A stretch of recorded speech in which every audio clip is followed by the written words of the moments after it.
So I don't know if you remember this property here, but this original video that we did here was basically a really low risk deal. We're essentially hoping to make a 30K easy profit on this thing, and it didn't turn out exactly as expected.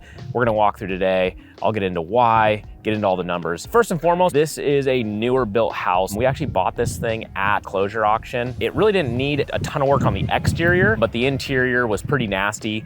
But as far as the exterior goes, roof, window, siding, all in good shape. Couple things that we did have to do here was landscaping. Like everything was overgrown. As you can see, we've like limbed up this tree here. This tree was kind of just expanding out into the driveway. So we just basically limbed up some trees, put in some fresh bark dust, cut down the yard. We had a really small landscape budget. We originally cut down the yard, but it's been sunny and raining, so it's starting to grow back a little bit. A couple things we did have to do on the exterior was just touching up some of this trim paint, really small stuff like just the wood here around the garage doors was starting to chip off. So we touched up that paint. Same thing on the front door, and the wood trim around the front door was starting to chip off a little bit. And really just pressure wash the house, pressure wash all the concrete. And that was pretty much it on the exterior. It was a pretty easy budget on the as far as the outside goes. Well, let's go inside and take a look. So I don't know if you guys remember originally, but basically in the kitchen area, in the living room, there was just some really funky paint colors. The flooring was awful. It just had a terrible feel to it.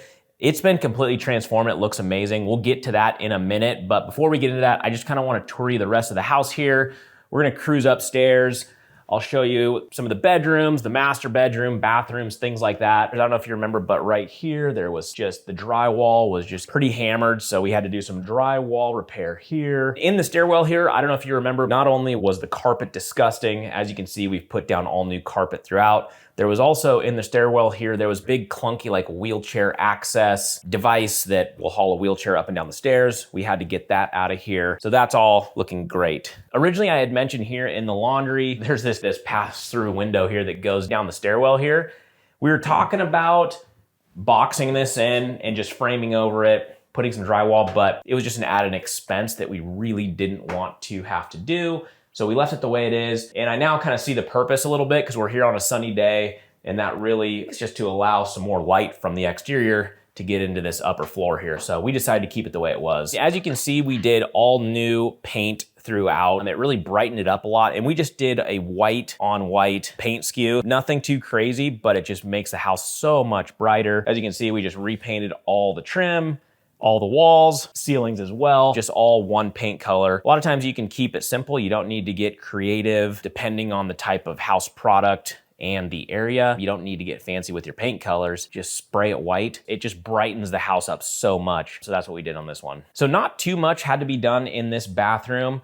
This, we really just gave it a deep clean. This is the original vanity here. Very, very clean, original vanity top. The only thing we did change out was this toilet here. I don't know if you remember on the original video, but there's literally hardened on toilet paper like dangling down, hardened to the seat. It made me gag. So we just did all new toilets because these were foul. And then shower enclosures and the doors themselves, they were in good shape, just really, really dirty. They cleaned up nice. And again, this is a entry-level neighborhood, entry-level pricing, and we were trying to come in at an affordable price in the market. So if it's functional and it's clean and it's not gross or damaged, we're gonna leave it. So, and that's what we did here. We actually didn't have to change out all the lighting throughout the house, which was good. A lot of times we'll swap this out for an oil rub bronze, but in this case, the majority of them were already this brushed nickel color. So instead of swapping out all the lights and all the door hardware, we just said, hey, we're gonna leave it the way it is and just basically replace any that were damaged. So that's what we did.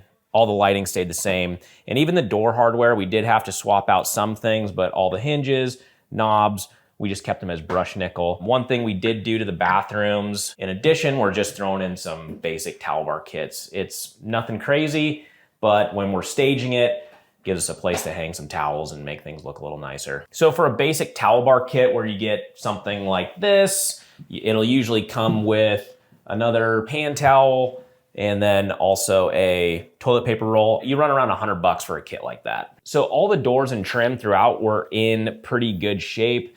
It had already these 6-panel doors in here. I know we had to replace a couple because they were damaged. We did repaint them. That's why they look so nice. They were pretty grody before. Yeah, they turned out great. It's always nice to have a 6-panel door versus like if this was an older house and they were one of those flat panel like wood grain doors from the 70s, because they don't paint up as nice and it's just a lot more dated look. Versus a 6-panel. It's a little bit of a builder grade product. Like if we were doing new doors and trim, we would do a 2-panel door because it's a higher end look. Again, given the price point, given the area, keeping a 6-panel door is gonna be just fine. So we're gonna finish up on the upstairs here. Hang around, guys, because we're gonna be heading downstairs next. That's where the main transformation took place, was in the kitchen and living room. And then we'll also get into the numbers on where we're gonna land on this thing and how much we are gonna profit. Before we take it downstairs, let me just show you this one last room. We're coming into the master here. This is actually a pretty nice master. As you can see, we got big vaulted ceilings in here. We have nice size walk-in closet. And again, heading over to the master bathroom, it's in pretty good shape. So we really didn't have to do a lot to it. That is the original vanity top. This is the original flooring. And then again, the original shower. Like we just had to have our cleaners deep clean this thing and put some extra elbow grease into it. Like I mentioned earlier, we replaced these nasty toilets. But other than that, it was pretty minimal from a bathroom standpoint. Heading in from the front door here.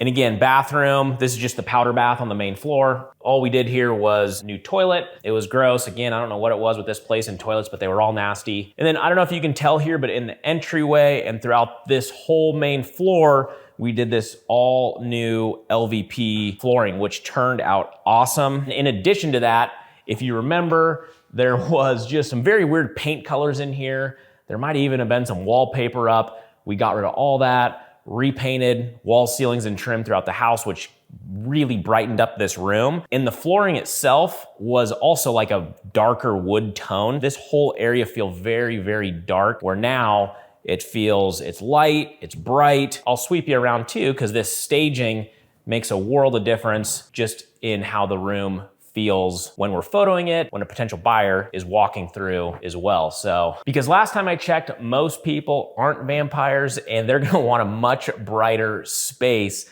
than the people who lived here before. So as far as the kitchen goes, we really didn't have to do too much. These are the original countertops. This thing was just disgustingly dirty. It was like there was a coat of grease over literally every surface. Like you would not want to just even touch the countertop. So it looked way worse and smelled way worse than it was. So original counters, cabinets, original, just had to scrub the heck out of them. So as far as the appliances go, we were actually able to save all of them, which is phenomenal. Originally, again, everything was just so filthy, dirty, disgusting. I was like, I don't think we're gonna be able to put enough elbow grease into these to make them look good. Thankfully, we were able to. So we were able to save the range, microwave, fridge, that's original. Usually too, if we're doing a new appliance pack, we don't put fridges in our houses, especially lower end or medium price point stuff. So the fact that we were able to save the fridge, clean it up, and it's a nice fridge, it's a nice feature for the new buyer to not have to worry about buying a fridge. Dishwasher as well. So long story short, we didn't have to do an appliance pack, which was outstanding. Saved us some money. Doesn't this look so much better than before? It looks incredible. Just the deep clean with this kind of French oak colored flooring and the new white wall ceiling. Man, I'd live here, would you? So one last thing I wanna show you before we go over numbers is this backyard. And this turned out pretty nice. If you remember this whole yard, this was roughly like 3 feet tall. Again, we didn't have to do much. We knocked it down. We threw down some fresh seed, some fresh bark dust in the planter boxes up top. And then again, just pressure washed off this concrete. And really you have a nice patio back here, secluded backyard, private. I think the buyers are gonna really enjoy this. So what are the numbers on this thing? We originally bought this place for $400,000. We had an estimated repair budget of $20,000, which we pretty much came in right at that. So that was a good thing.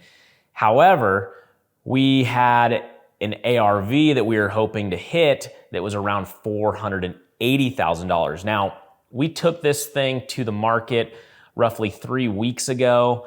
We listed it at $480,000 and there was crickets. We ended up having to do, unfortunately, multiple price drops. It wasn't until we had it listed for $450,000 we ended up getting an offer, and a full price offer. So we are pending right now at $450,000. So not quite exactly what we had expected, but not every flip goes exactly to plan. We were hoping to make 30 grand on this deal. And when you go from 480 to 450, that was basically our profit. So we'll be at like a break even or maybe even a small loss on this thing, unfortunately. So why did this happen? Originally, when we comped this thing, we came up with that $480,000 ARV. There was nothing on the market. When I say nothing, there were just very few listed properties in this area. So we were strictly looking at some sold comps that had taken place within the last 3 to 4 months. Fast forward to when we're going to list this thing, and all of a sudden there's like 5 to 6 listings within a stone's throw of this property. They were slightly smaller and not as nice, but again, they were at a much lower price than ours. There's no way to know that going in. It's just kind of like the luck of the draw and the timing was bad. I think if we would have been listing this property 2 months before, we probably would have got it because there was just no inventory on the market. But when the area got flooded with inventory, in my opinion, it was a bad timing issue. And again, no one has a crystal ball, so there's really no way to know that. So this is one of the risks when you're taking on like low margin flip like this. And also, I understand that breaking even on a flip or losing a little bit of money could be devastating for somebody if it's your first one or if you're doing 1 or 2 or 4 a year. It can really impact you. But when you are getting to scale at my level, I expect to lose money on roughly 5% of projects a year. If I'm not losing money on 5% of our projects, then we're not buying enough and we're not being aggressive enough. Now, that is not advice to a newbie. That is when you're getting to scale. If you're going into your first flip or you're just doing a few a year, you need to be a little bit more conservative on your buys. Or you can go after a property like this, just make sure you're buying at just a little bit deeper of a discount. Well, that's it for today, guys. Let me know what you think. Like, comment, subscribe. If you guys want to see a flip that we actually just crushed it on, check out this video right here.